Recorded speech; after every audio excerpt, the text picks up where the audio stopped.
విజయనగరం సామ్రాజ్యాధిపతి అయినటువంటి పూసపాటి అశోక్ గజపతిరాజు గారు తెలుగుదేశం పార్టీకి చెందినటువంటి చాలా సీనియర్ నాయకులు, అందరికీ కావాల్సినటువంటి వ్యక్తి.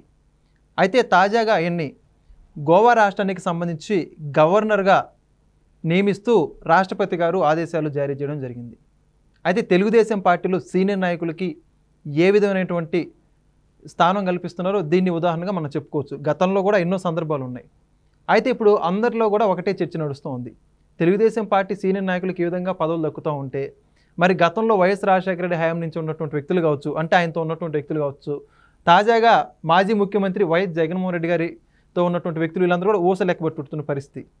మరి చంద్రబాబు నాయుడు లీడర్షిప్కి ఈ యొక్క జగన్మోహన్ రెడ్డి గారు కావచ్చు, వైఎస్ రాజశేఖర రెడ్డి గారి వీళ్ళ లీడర్షిప్కి మధ్య వ్యత్యాసం ఏంటి? ఇలాంటివెన్నో తెలుసుకునే ప్రయత్నం చేద్దాం. ప్రస్తుతం మనతో ఉన్నారు ప్రముఖ రాజకీయ విశ్లేషకులు అంకమరావు గారు.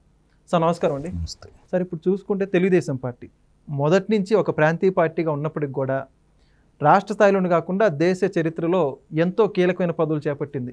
అది కూడా ఈ సామాజిక వర్గ వీటన్నిటికి ఉన్నతంగా ఆలోచించి మరి వాళ్ళందరూ కూడా పదవులు ఇచ్చి మనం కూడా చూసాం.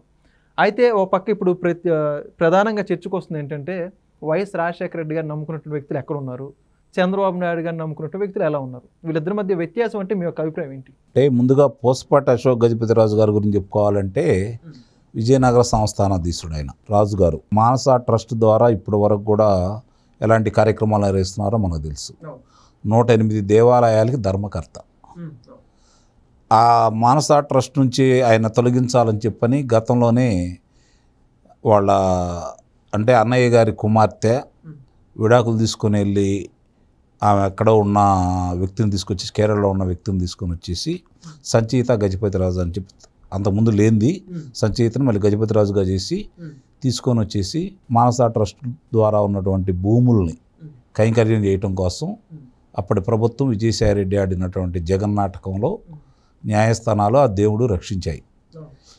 మరి ఆయన 1978లోనే జనతా పార్టీ నుంచి శాసనసభ్యులుగా గెలిచారు. అక్కడి నుంచి 2004 వరకు అన్ని ఎన్నికల్లోనూ విజయం సాధించుకుంటూ వస్తూనే ఉన్నారు ఆయన. మనం ఈ క్రమంలో కనుక చూసుకుంటూ ఉంటే ఈరోజు ఆయన స్థాయికి ఈ పదవి నిజంగానే పదవికి వన్ని తీసుకొస్తాడు ఆయన. ఆయన స్థాయికి దగ్గర పదవి అయితే దాని గురించి మనం ఆలోచించాల్సిన పని లేదు. ఆ పదవికి మాత్రం ఆయన వన్నె తీసుకురాగలడు. ఎందుకంటే నిస్సందేహంగా ఆయన చాలా, అంటే ఆయన గురించి చాలామందికి చాలా విషయాలు తెలియదు. వివాదరహితుడు ఆయన. రెండోది, ఆయన పని ఆయన మాత్రమే చేసుకుంటాడు. ఆయన విజయనగరంలో తిరగాలంటే నానో కారునే వాడతారు. హైదరాబాద్లో కూడా అదే వాడేవాళ్ళు. అంటే ఆయన ఎంత ప్రశాంతంగా ఉంటారో, ఎంత అసలు ఆయన చూస్తూ ఉంటే ఒక సామాన్యుల్లో జీవించడానికి ప్రయత్నం చేస్తాడు ఆయన. ఆయన చూసి ఓ విజయనగరానికి రాజు ఈయన, అంత సంస్థానానికి ఆయన అధిపతి అయ్యుండి కూడా ఏమిటి ఇంత సాదాసీదాగా సామాన్యుల్లో జీవిస్తున్నాడని చెప్పని భావిస్తారు. అహంకారం లేనటువంటి వ్యక్తి ఆయన. ఇప్పటి వరకు ఏ పదవి తీసుకున్నా కూడా పదవికి వన్నె తెచ్చాడే తప్ప ఆయన తన స్వార్థానికో తన సొంత మనుషుల కోసం ఏ రోజు కూడా దాన్ని వినియోగించాలి.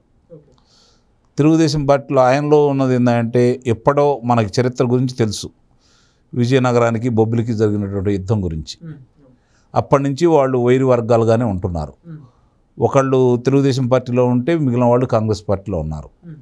అలాంటి వాళ్ళను కూడా తెలుగుదేశం పార్టీలోకి తీసుకుంటున్నానని చెప్పి చంద్రబాబు నాయుడు గారు చెప్తే స్వాగతించినటువంటి గొప్ప మనసున్నటువంటి వ్యక్తి. పార్టీ కోసం ఆయన విభేదాలన్నీ కూడా మర్చిపోయి తరతరాల నుంచి వస్తున్నటువంటి వైరాన్ని కూడా పక్కన పెట్టి కలిసిపోయినటువంటి వ్యక్తి. అంటే ఆయన గొప్పతనం గురించి మనం చెప్పుకోవాలంటే చాలా రోజులు చెప్పుకోవాలి, చాలా గంటలు కూడా మాట్లాడాలి దాని గురించి. జనతా పార్టీ నుంచి ఆయన శాసనసభ్యుడిగా ఎన్నికయ్యి నందమూరి తారక రామారావు గారు 1982 మార్చి 29వ తారీఖున తెలుగుదేశం పార్టీని ప్రకటించినప్పుడు ముందుగా వచ్చినటువంటి వ్యక్తి. అంటే ఆ తెలుగుదేశం పార్టీ వ్యవస్థాపకుల్లో ఆయన కూడా ఒకడు, అందుట్లో సందేహం ఏం లేదు. మరి అక్కడి నుంచి అన్నగారు ఆ రోజు మరి వేరే వాళ్ళ పెత్తనం పార్టీ మీద ఎక్కువ అవుతుందని చెప్పని అన్నగారిని కూడా విభేదించినటువంటి వ్యక్తి గమనించుకోవాలి ఇక్కడ. మరి అలాంటి వ్యక్తి ఈరోజు రాజకీయాల్లో దూరంగా, వయసు రీత్యా రాజకీయాలు దూరంగా ఉంటే ఇప్పుడు ఒక గౌరవప్రదమైనటువంటి స్థానాన్ని ఈరోజు కేంద్ర ప్రభుత్వం చంద్రబాబు నాయుడు గారి కోరిక మేరకు ఆయనకి అవకాశం కలిగజేస్తే నిస్సందేహంగా గోవా ఏమీ ప్రశాంతం అనుకుంటారు కానీ ప్రశాంతం కాదు. అది చాలా వివాదాలకి తావుంటుంది అక్కడ. అది విదేశీ నుంచి వచ్చేవాళ్ళు కావచ్చు, చాలా కార్యక్రమాలకి తావుంటుంది అక్కడ. అలాంటి చోట ఆయనకి ఇవ్వటం అంటే అది ఆయన సమర్థతను దృష్టిలో పెట్టుకునే ఇప్పుడు ఆయన గవర్నర్గా నిర్వహించబోతున్నారు. నిస్సందేహంగా కూడా ఆయన పరిధిలో ఆయన ముందుకు వచ్చిన ఏదైనా సరే చట్టబద్ధంగా న్యాయబద్ధంగానే ఆలోచిస్తారే తప్ప మిగిలిన వాళ్ళలాగా అంటే తందాన అనే మనిషి అయితే కాదు.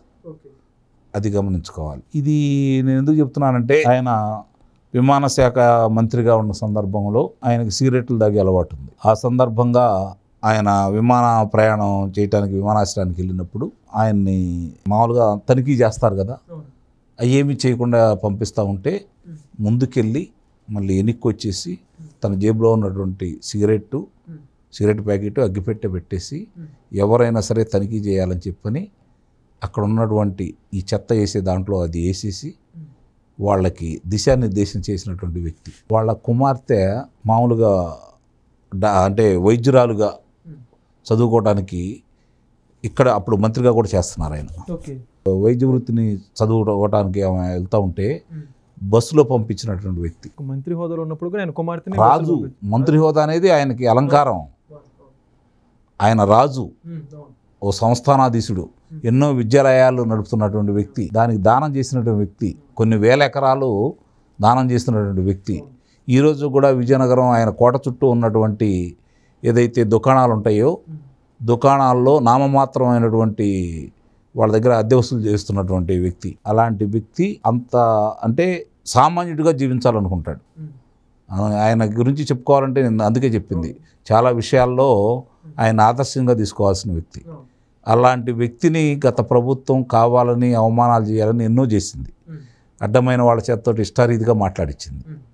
దాన్ని సూర్యుడి మీదకు ఉమ్మేస్తే వచ్చి మకాను బట్ట సొంతంగా వాళ్ళు ఏమైపోయారో చూసాం. అలాంటి వ్యక్తి ఈరోజు తెలుగుదేశం పార్టీ తరఫున గవర్నర్గా నియమితులు కావడం అనేది మాత్రం నిజంగానే ఓ తెలుగువానిగా మనం గర్వించదగ్గ విషయం అయితే మాత్రం నేను చెప్పగలను. సార్, మీరే చూస్తున్నారు ఇంతటి వివాద రహితుడు అని చెప్పేసిన జగన్మోహన్ రెడ్డి గారు గత పాలకులు ఈయన అంతగా ఇబ్బంది పెట్టడానికి గల కారణం ఏమై ఉండొచ్చు? అంటే తెలుగుదేశం పార్టీకి చెందిన వాళ్ళని లేకపోతే ఎందుకంటే? తెలుగుదేశం పార్టీ కాదు, ఆయన్ని మామూలుగా ఆయన మీద ఉన్నటువంటి అవినీతి ఆరోపణల గురించి ఆ రోజు కేంద్రానికి మరి సిబిఐ వాళ్ళకి ఫిర్యాదు చేసిన దాంట్లో ఈయన కూడా ఉన్నాడు. ఆ ఉద్దేశంతో కావాలని కక్షగట్టి అలాంటి కార్యక్రమాలు చేశాడని అయితే నేను భావిస్తున్నాను. నిజంగా అశోక్ గజపతిరాజు గారు గొప్పదనాన్ని చాలా చక్కగా వర్ణించారు sir. Thank you. Please subscribe to Leo News for more videos.